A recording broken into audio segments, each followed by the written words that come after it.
sempre, sempre agradecendo a presença amiga e amorosa, que junto com os nossos mentores espirituais, com os mentores espirituais que aqui nos acolhem, que aqui nos abraçam, vão buscando nos conduzir ao caminho do bem, vão buscando que nós aprendamos mais sobre aquilo que aqui viemos buscar. Senhor Jesus, mestre amigo, intui e ilumina o nosso palestrante Adenauer e a sua mensagem possa vir em forma de aprendizado, em forma de ensinamentos, dentro daquilo que precisamos ouvir, aquilo que o nosso coração busca ouvir. Que a sua paz, mestre amigo, que a sua luz estejam conosco, agora e sempre. Assim seja. Vamos à nossa leitura.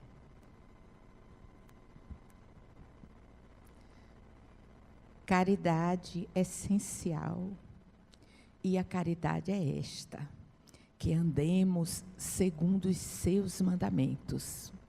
Este é o mandamento, como já desde o princípio ouvistes, que andeis nele. Segunda carta de João, capítulo 1, versículo 6. Em todos os lugares e situações da vida, a caridade será sempre a fonte divina das bênçãos do Senhor. Quem dá o pão ao faminto e água ao sedento, remédio ao enfermo e luz ao ignorante, está colaborando na edificação do reino divino, em qualquer setor da existência ou da fé religiosa a que foi chamado. A voz compassiva e fraternal que ilumina o espírito é irmã das mãos que alimentam o corpo. Assistência, medicação e ensinamento constituem modalidades santas da caridade generosa que executa os programas do bem. São vestiduras diferentes de uma virtude única, conjugando-se e completam-se num todo nobre e digno. Ninguém pode assistir a outrem com eficiência se não procurou a edificação de si mesmo. Ninguém medicará com proveito se não adquiriu o espírito de boa vontade para com os que necessitam. E ninguém ensinará com segurança se não possui a seu favor os atos de amor ao próximo, no que se refira à compreensão e ao auxílio fraternais. Em razão disso, as menores manifestações de caridade, nascidas da sincera disposição de servir com Jesus, são atividades sagradas e indiscutíveis. Em todos os lugares serão sempre sublimes luzes da fraternidade, disseminando alegria, esperança, gratidão, conforto e intercessões benditas. Antes, porém, da caridade que se manifesta exteriormente nos variados setores da vida, pratiquemos a caridade essencial, sem o que não poderemos efetuar a edificação e a redenção de nós mesmos. Trata-se da caridade de pensarmos, falarmos e agirmos segundo os ensinamentos do Divino Mestre no Evangelho. É a caridade de vivermos verdadeiramente nele, para que ele viva em nós. Sem essa, poderemos levar a efeito grandes serviços externos, alcançar intercessões valiosas em nosso benefício, espalhar notáveis obras de pedra, mas dentro de nós mesmos, nos instantes de supremo testemunho na fé, estaremos vazios e desolados na condição de mendigo de luz. Meus amigos, é do livro Vinha de Luz, de Chico Xavier, pelo Espírito Emmanuel. Meus irmãos, muita paz. Uma encarnação passa muito rápido. Talvez os mais jovens não tenham esta percepção, mas nós outros, já com alguma idade, percebemos que o tempo de fato voa. Rapidamente os fatos se sucedem. E quando olhamos para trás, começamos a entender o porquê vivemos certas experiências, porque encontramos esta ou aquela pessoa, porque passamos por esta ou aquela tribulação, porque uma doença, porque uma dificuldade, para que uma alegria, de tal maneira que vamos entendendo as razões da encarnação. Encontramos um sentido, uma justificativa até pelo que atravessamos e conseguimos, alguns dizerem, o porquê reencarnamos e o para que reencarnamos. Digo isso porque pelo menos 2 pessoas me procuraram nos últimos anos querendo desencarnar. Desgostosa com a vida, mas sem querer cometer o suicídio. Querendo uma ajuda, o que fazer?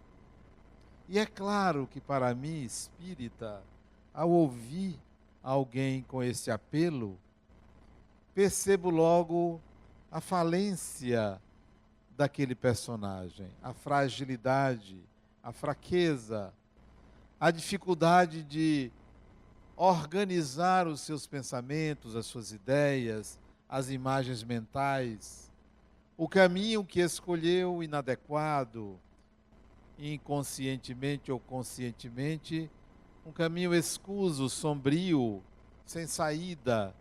E aí vem a possibilidade de oferecer uma saída a esse espírito que quer ir antes do tempo, que quer retornar por se acovardar do viver. Então, está aí o trabalho. E um homem que eu atendi, isso tem alguns anos, talvez uns 15 anos atrás, ele tinha 50 anos, e ele começou me dizendo: Adenal, eu sei que você é espírita, embora eu não seja, mas eu acredito na reencarnação. Eu sei que há uma vida após a morte. Eu sei de tudo isso. Não só sei, como tenho certeza de que a morte do corpo não é o fim. Mas eu quero pedir sua ajuda, por isso que eu lhe procurei como psicólogo, eu quero ir embora, eu quero voltar. Eu quero ter a oportunidade de repensar e reencarnar de uma forma diferente. Essa encarnação já acabou para mim há muito tempo e eu quero sua ajuda.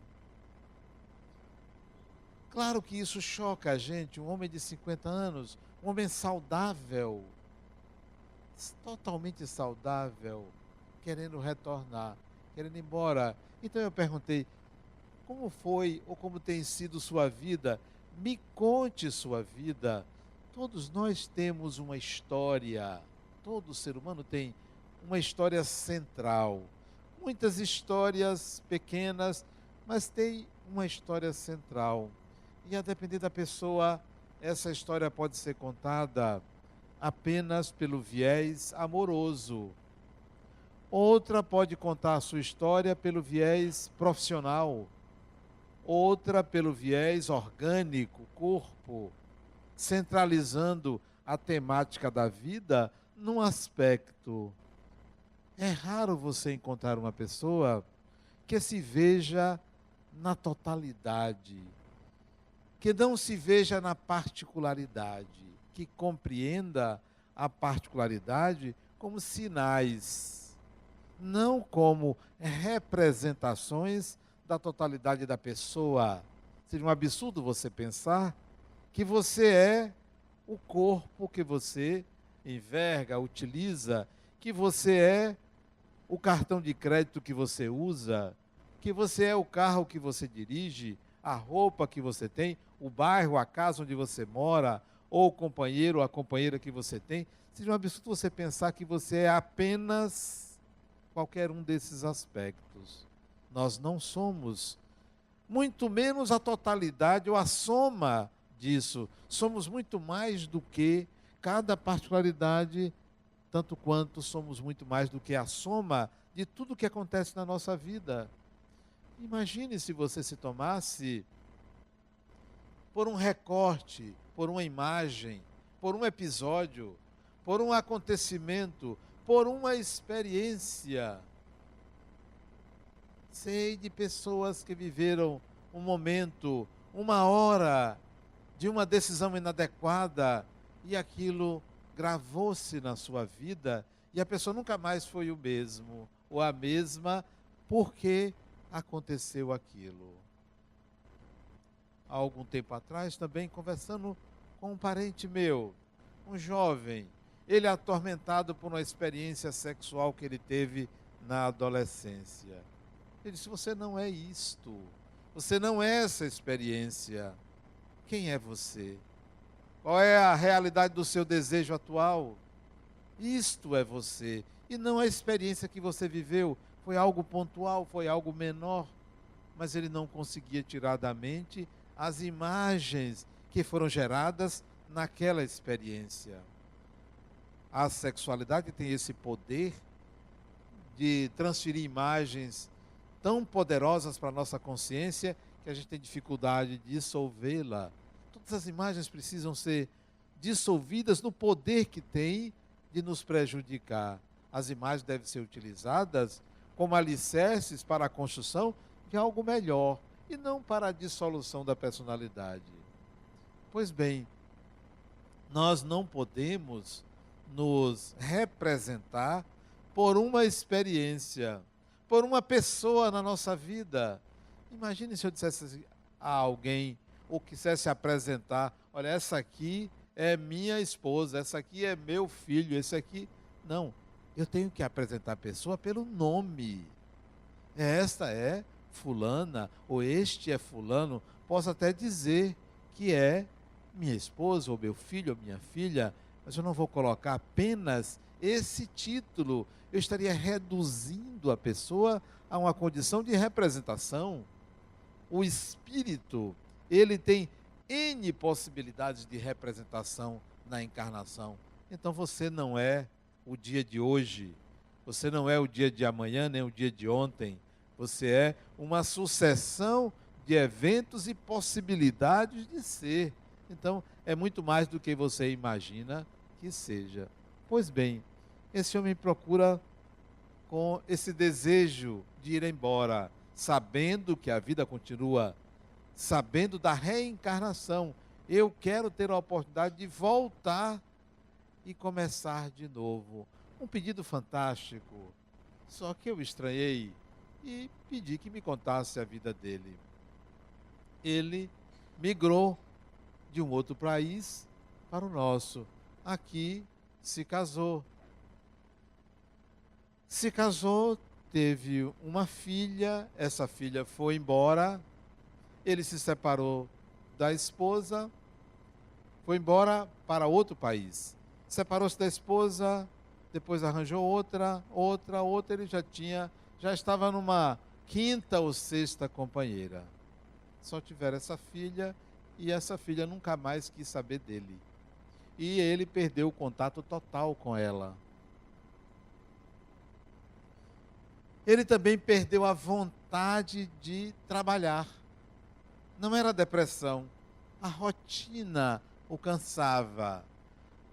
Sempre a mesma coisa, sempre fazendo o mesmo, lidando com uma ou outra pessoa, mas sempre com uma proposta que a empresa que ele trabalhava dizia que ele tinha que fazer. Então ele entrou num tédio profissional.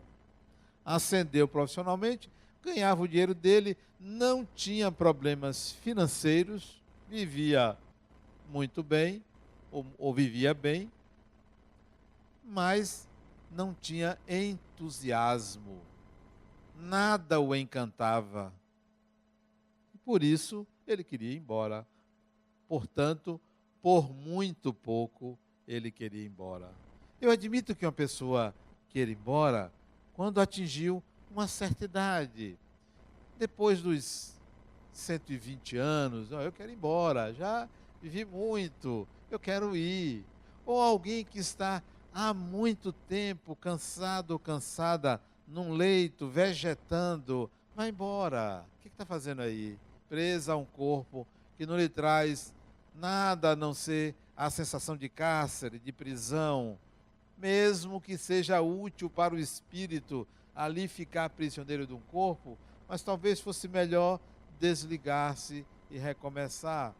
Então, há casos que seria vantajoso, penso eu, para o espírito, mas ele, um homem de 50 anos, saudável, até relativamente bonito, embora eu não tenha muito senso estético para a beleza masculina, mas relativamente bonito. Então, por que ele queria ir embora? Onde é que estava o problema? E eu, sem entender, fiz uma série de perguntas a ele.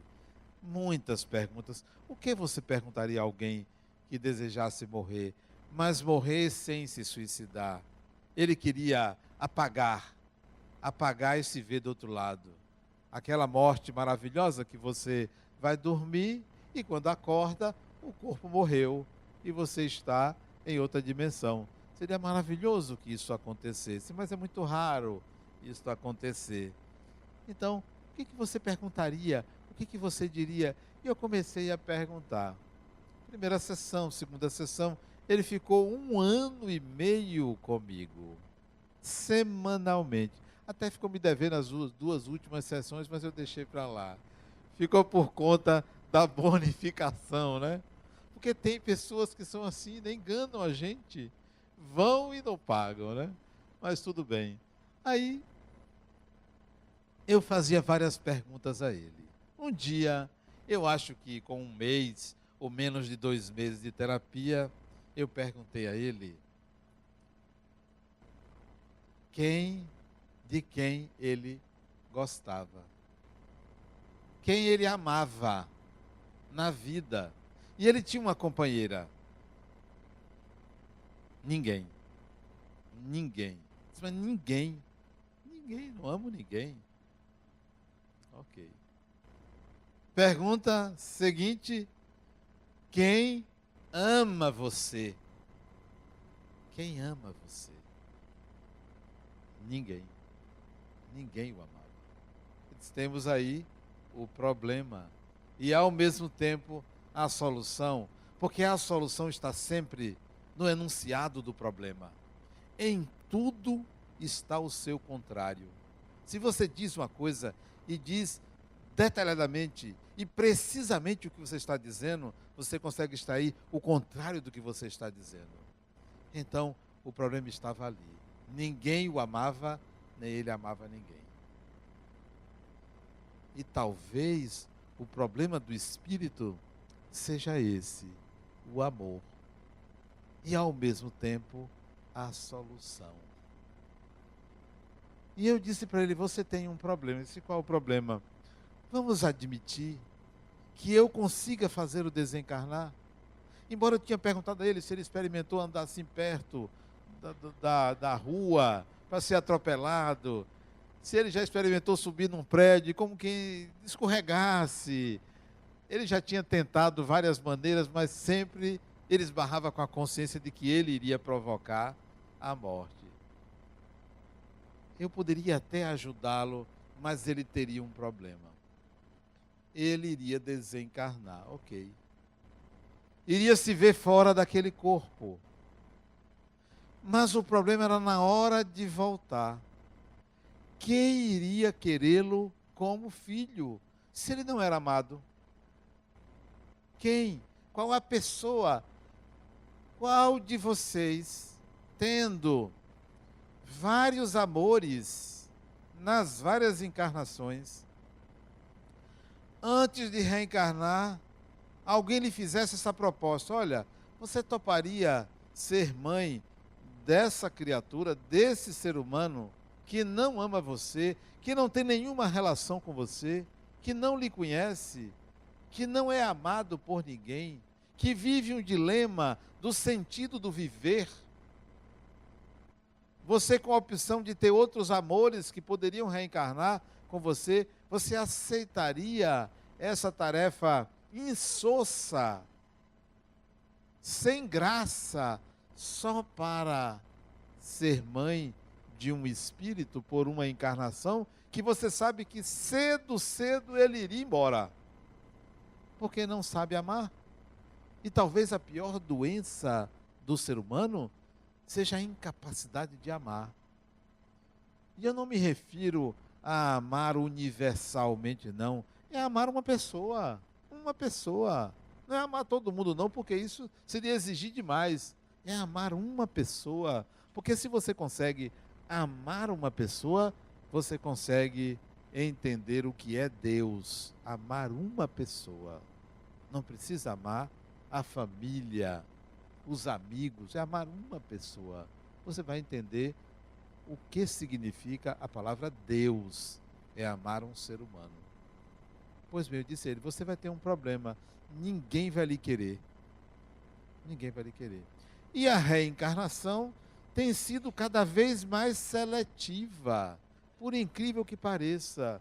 Antigamente, reencarnava-se, a mulher tinha 5, 6, 10, 15 filhos. Hoje não. É 1, 2, 3 e olhe lá. Quem vai mais já sabe que vai ter problemas, que vai ter dificuldades. Então, reduziu-se o número.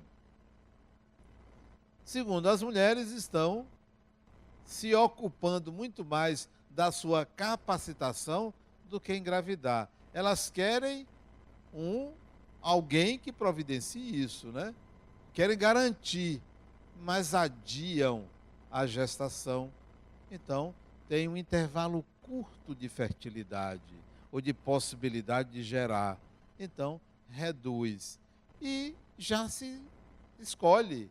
Não, eu não quero um espírito que seja marginal, que tenha esse ou aquele problema, que vai me trazer dificuldades. Você procura selecionar. Então a reencarnação está sendo seletiva. Então você não vai conseguir voltar tão cedo. Você vai passar um tempo no mundo espiritual querendo reencarnar sem conseguir. Então é melhor você resolver por aqui. O que é que você me aconselha? O que é que você aconselharia a uma pessoa que não tem entusiasmo? A palavra entusiasmo quer dizer estar com Deus.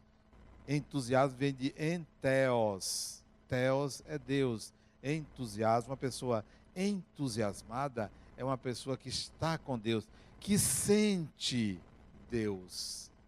Por isso que você vê a pessoa deprimida, a pessoa que não tem entusiasmo, ela não se conecta ou não tem consciência da sua conexão com o divino.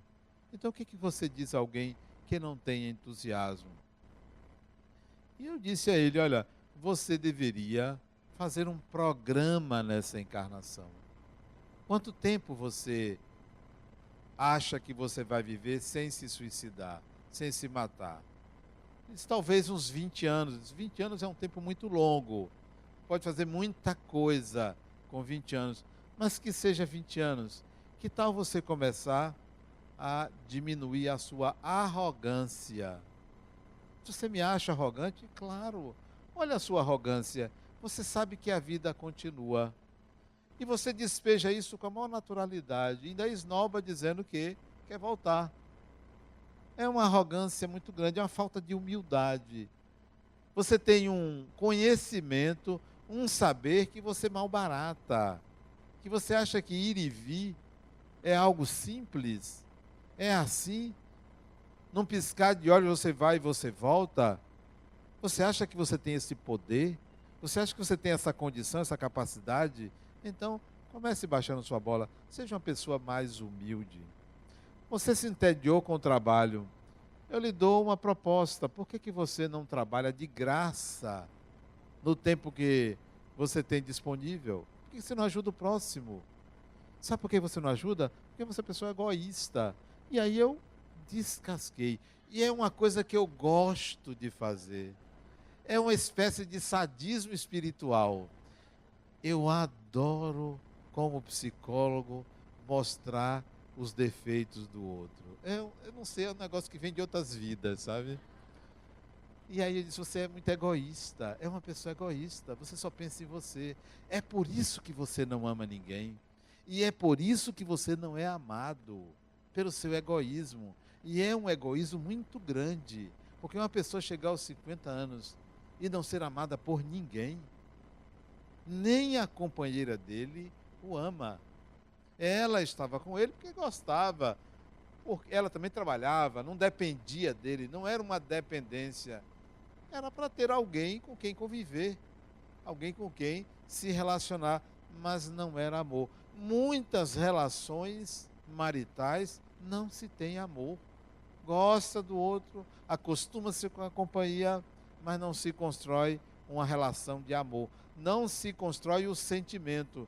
Começa a ver os defeitos do outro e quando pensa no defeito, tem uma justificativa para não construir um sentimento de amor. E isso é muito comum. Eu fico triste quando eu vejo pessoas, cabeça branca, 70, 80 anos, depois de 50 anos de convivendo, 40, 50 anos convivendo com a outra pessoa, e não se dão bem, resmungam com o outro, brigam com o outro. Eu acho isso um absurdo, uma falta de bom senso. Se você convive com a pessoa, construa uma relação de amizade.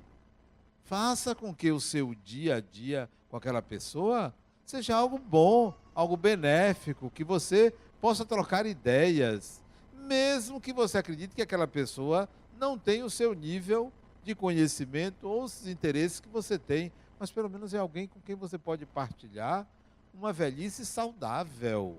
Porque a velhice, para mim, doentia, não é aquela pessoa que tem uma doença grave, não. É aquela pessoa que não aprendeu a conviver com outra pessoa. Vai desencarnar dando trabalho. Vai desencarnar resmungando. Então, ele, muito egoísta, extremamente egoísta, disse, começa a trabalhar isso. E aí nós fomos conversando, esse 1 ano e meio de relacionamento, até que ele disse para mim, olha, eu já compreendi, eu já aceito que eu não devo ir, que eu preciso resolver o meu problema nesta encarnação, que eu preciso construir a capacidade de amar alguém, e eu não vou esperar uma próxima encarnação para isso. E talvez isso sirva de lição para a gente, porque para mim serviu. Estar encarnado é semelhante a estar desencarnado. São condições de viver. São condições de viver. São situações que a gente tem que enfrentar. A maioria das dificuldades que nós enfrentamos nessa encarnação, nós vamos enfrentar quando desencarnados. E as grandes dificuldades estão nas relações que estabelecemos com as pessoas. Não são as dificuldades materiais, não são as dificuldades financeiras, não são as dificuldades com o corpo, porque essas também nós vamos continuar tendo, porque o corpo espiritual tem suas mazelas. As maiores dificuldades é como entender a vida. Mesmo desencarnados, nem todos os espíritos compreendem o que é o viver. Alguns nem sabem que reencarnam, desencarnam, mas acham que só existiu uma encarnação e a desencarnação, e ficam esperando o juízo final, e ficam esperando um contato com Deus, até que o tempo passa, o espírito é sugado, literalmente sugado para reencarnar. Reencarna sem aquela consciência de que vai viver certas experiências para evoluir, para crescer, para se desenvolver. Estão, na maioria, que reencarna sem essa preocupação e sem essa consciência. Então, a mesma inconsciência de encarnados que temos com relação à vida espiritual, muitos desencarnados não têm a consciência de que vão reencarnar.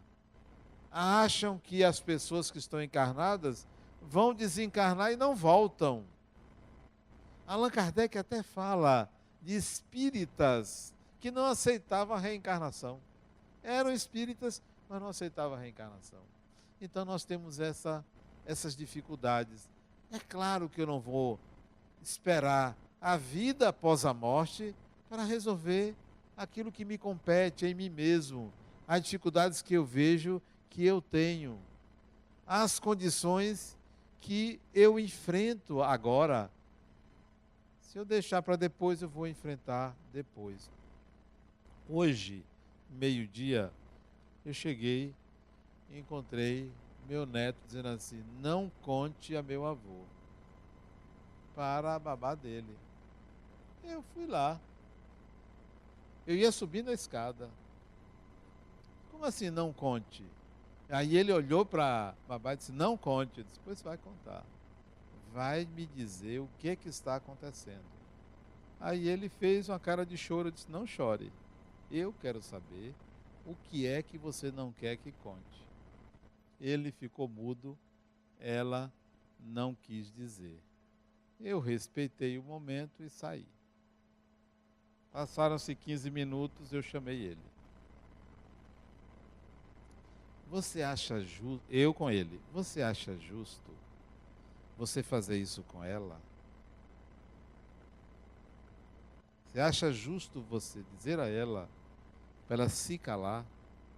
Você é quem manda nela? Você acha que você tem o direito? Isso eu dizendo para ele, muito sério. Portanto, eu não quero que ela me diga, eu quero que você me diga. Aí ele disse assim: você deixa eu brincar no tablet e eu digo.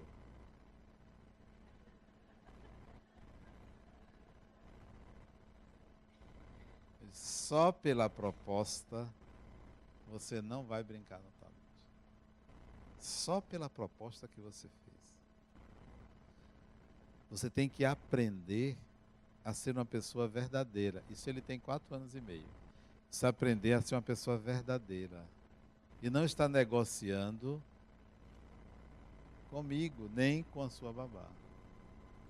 Você vai me dizer e não vai ter direito a brincar com o tablet. Ou você me diz agora, ou você escolhe a hora que você quer dizer. Aí ele saiu. Deu 2 minutos, ele voltou. Vovô, eu vou dizer. Me diga, o que é que você não queria que ela contasse? Que eu não estava gostando da comida. Era só isso. Ele não estava gostando da comida. Depois você vai ter que comer. Você vai comer toda a comida. Só porque você não estava gostando. Você sabe que a comida foi preparada com muito carinho para você. A mesma comida que você come é a que eu como, que todo mundo come. Você sabe quantas crianças não têm o que comer? E você dizendo que não está gostando da comida? Aí ele baixou a cabeça, vá comer, sozinho. Aí eu saí, foi no corredor, ele foi lá e comeu, depois voltou, me mostrou o prato, ó, vovô, eu comi tudo. Disse, pois é. Eu digo isso porque talvez quando criança nós não tivemos a oportunidade de refletir sobre o que nos acontece. Guardamos certas experiências, cristalizamos e hoje não ressignificamos. Eu preferi dizer tudo isso a ele do que dizer você vai ter que comer ou exigir que a babá dele me contasse. Certamente era uma coisa irrelevante, claro. Eu preferi que ele contextualizasse naquele momento. Mas como aqui nós não somos mais crianças, talvez uma ou outra criança esteja aqui, já somos adultos, vamos ressignificar todas essas experiências negativas, ruins, difíceis, e entendendo-as como parte da nossa história, como oportunidade de aprender, e não mais responsabilizando pai, mãe, fulano, fulana, tio, tia, empregado, empregada, pelo que nos aconteceu. Ressignifique e lide com a vida como ela se apresenta a você, porque o que a vida mostra a você é o que você merece da vida. Não é o que o outro quer para você, é o que você merece. Só você pode mudar o que a vida oferece para você, não é outra pessoa. Então, não adie para depois da morte os seus projetos de hoje. Se você não está conseguindo realizar, mude, faça de outra forma, faça outra coisa. A obstinação, às vezes, pode ser uma compulsão, uma obsessão, a obstinação. Perseverar até um limite. Não precisa você estar com a mesma vontade o tempo todo, ou também não coloque ninguém na sua frente como sendo o seu obstáculo. Está na sua frente, eu vou por outro caminho. Eu vou por outro caminho. Não há a menor necessidade de você derrubar aquele obstáculo, a não ser que ele seja tão frágil que facilmente você o retira. Facilmente. Se você perder muito tempo com o obstáculo, vá por outro caminho. A vida oferece a gente N possibilidades. E se qualquer possibilidade seja feita, seja tentada com ódio, com raiva, pode ter certeza que você vai demorar de aprender. Na raiva ou no ódio, não decida. Na emoção, não decida. Esfrie a cabeça, pense depois, pense em outro momento. Guarde a sua inteligência para momentos em que você esteja em paz para decidir. Porque a inteligência, quando é adicionada à emoção, a gente toma caminhos muito rápidos, muito acelerados e a gente não aprende. Então, ao invés de querer soluções mágicas como este homem queria, desencarnar para reencarnar, que seria um absurdo, ele não teria essa facilidade, não iria encontrar isso tão facilmente. Ao invés de querer soluções mágicas, vamos refletir melhor, vamos pensar melhor, vamos sair da arrogância, do orgulho, do egoísmo. Aí nós vamos encontrar soluções muito simples, muito fáceis, muito diretas e objetivas. A semana passada, eu fui visitar uma pessoa que estava internada numa clínica psiquiátrica. E ele estava em cuidados paliativos, já próximo à desencarnação dele. Ele não respondia, mas me ouvia. E eu querendo que ele me dissesse que ele estava me aceitando ali no ambiente, ele não me conhecia, eu resolvi dizer a ele a razão por que eu estava ali. E eu disse assim a ele: eu estou aqui por uma razão, porque você tem um grande amor. E esse grande amor, sua irmã, me pediu para vir vê-lo. Eu me chamo Adenauer, sou psicólogo, sou espírita e vim conhecê-lo. Poderia apertar a sua mão? E ele, um corpo frágil, bem magrinho, né? 70 anos, 71 anos de idade. Muito vagarosamente, ele suspende o cobertor e estende a mão dele para eu apertar. E ali eu fiquei segurando a mão dele durante pelo menos uma meia hora, conversando com ele, ele sem esboçar qualquer outra reação. A única coisa que ele fez foi estender a mãozinha dele para eu segurar. E eu vi ali com o que o amor pode fazer com alguém. Porque eu citei o motivo pelo qual eu estava ali, e isso para mim tocou ele, que ele correspondeu. Ele entendeu que eu não era só um estranho, eu estava ali representando alguém que tinha cuidado com ele, alguém que esteve durante boa parte da encarnação tomando conta dele. são essas experiências que mostram a gente a importância de você falar do amor, a importância desse sentimento. E que ele é um espectro. É um espectro. Ele não é um sentimento de tonalidade única. São muitas tonalidades. Há o amor de irmão, que nem sempre está presente em família. Conheço família em que os irmãos se digladiam, se bicam, não se dão, não se amam. Mas conheço famílias em que o amor de irmão aparece muito tranquilamente. Um cuida do outro, um respeita o outro.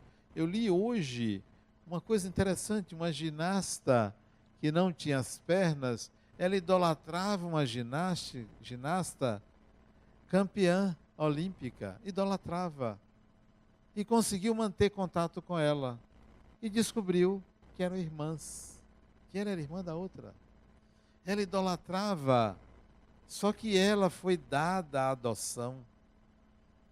E ela não sabia que aquela criatura que ela idolatrava era irmã dela. E ela já amava essa pessoa antes de conhecê-la. Quando essa pessoa soube que tinha uma irmã, questionou a mãe: você deu minha irmã, deu uma filha sua para adoção? E a mãe teve que confessar que tinha dado a criança porque ela nasceu sem as duas pernas. E ela deu para adoção. E depois teve essa filha e ficou com essa filha sem nunca dizer que ela tinha uma irmã. E essa menina cresceu com um entusiasmo muito grande de viver, mesmo sem as duas pernas. Tornou-se ginasta paralímpica e aí manteve contato com o ídolo dela, que era a irmã, sem ela saber. Até que descobriu. Isso lá nos Estados Unidos, elas hoje se dão muito bem. Tem uma foto que se parecem bastante. O amor transcende barreiras, transcende países. É algo que não para numa encarnação. Duas irmãs.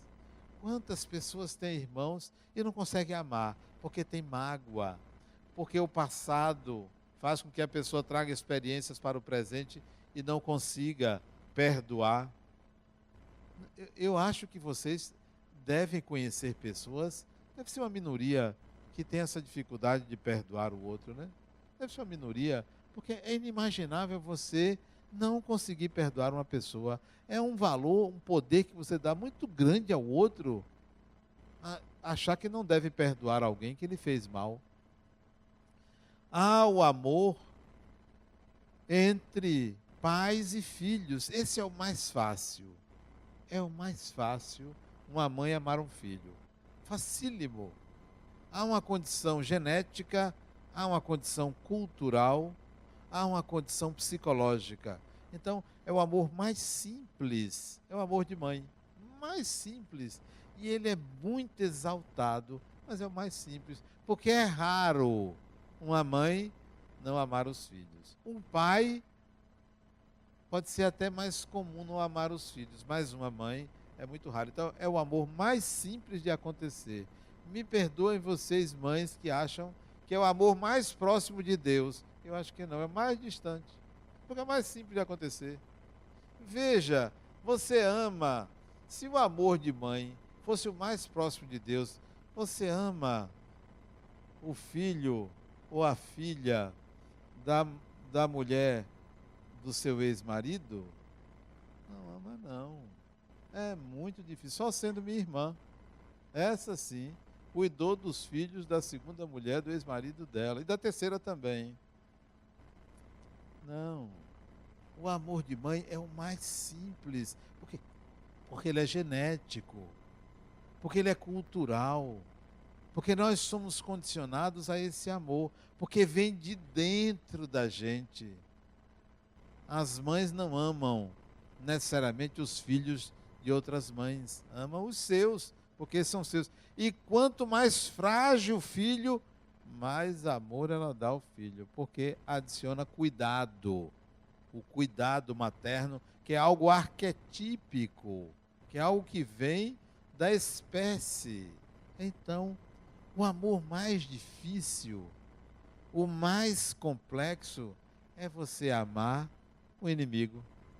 Que tal? Ame o inimigo. Inimigo mesmo. Por isso que Jesus colocou: amai os vossos inimigos. Isso é dificílimo. Então, o amor a outra pessoa, a um estranho, é o mais difícil. É o amor a alguém que não pode lhe devolver nada, que não pode lhe dar nada em troca, porque um filho lhe dá em troca carinho. A mãe dá em troca ao filho cuidado. Então esse amor é mais simples. Agora, amar um estranho, alguém que você nunca viu, alguém que você vai compartilhar uma vida, construindo um sentimento, alguém que você não tenha sexo, não tenha nenhuma troca energética, é muito difícil. Então eu considero que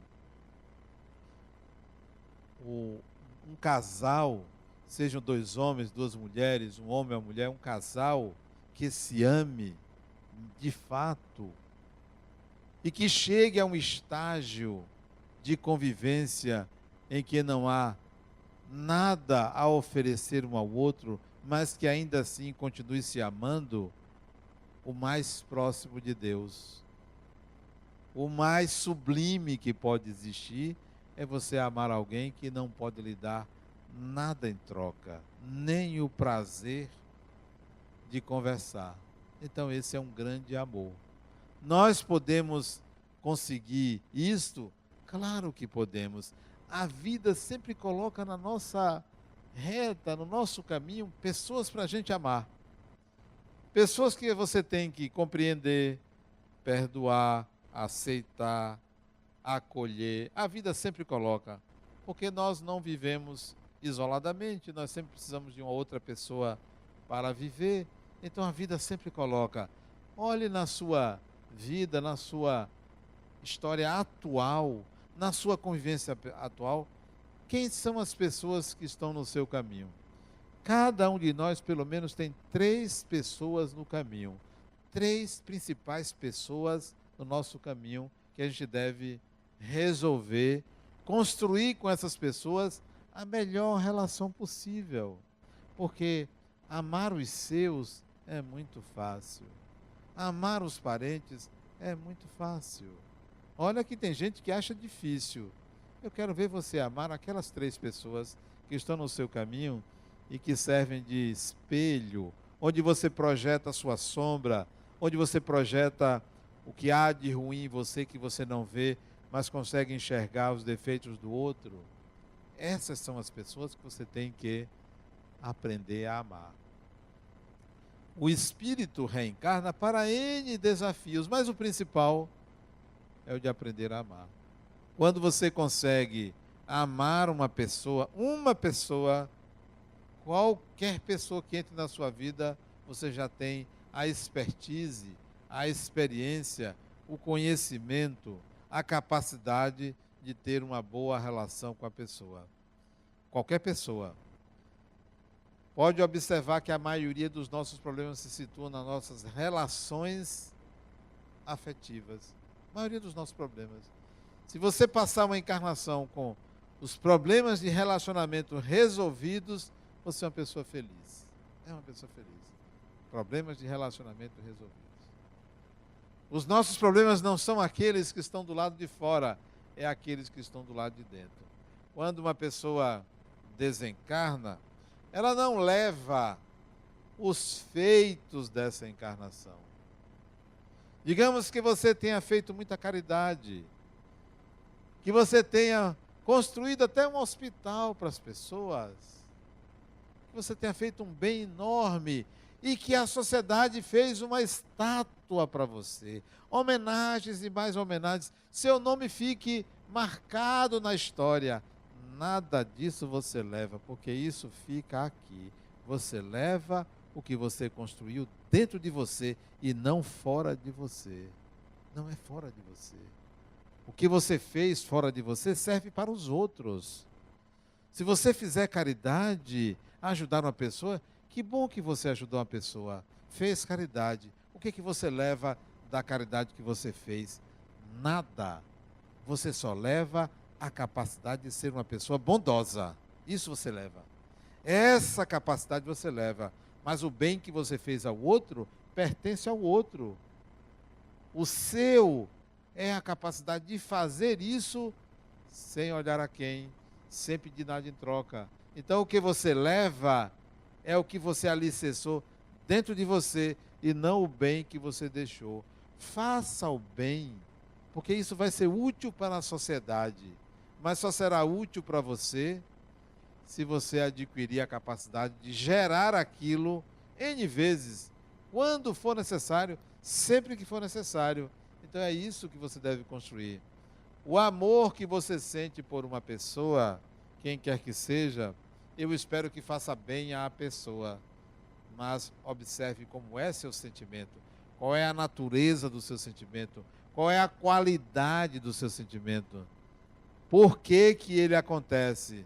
Se você encontrar uma razão para amar, então ainda precisa aprender a amar, porque o amor é um sentimento sem razões. É algo que brota da alma para outra alma, com a vontade de fazer o outro feliz e ser feliz. Muita paz.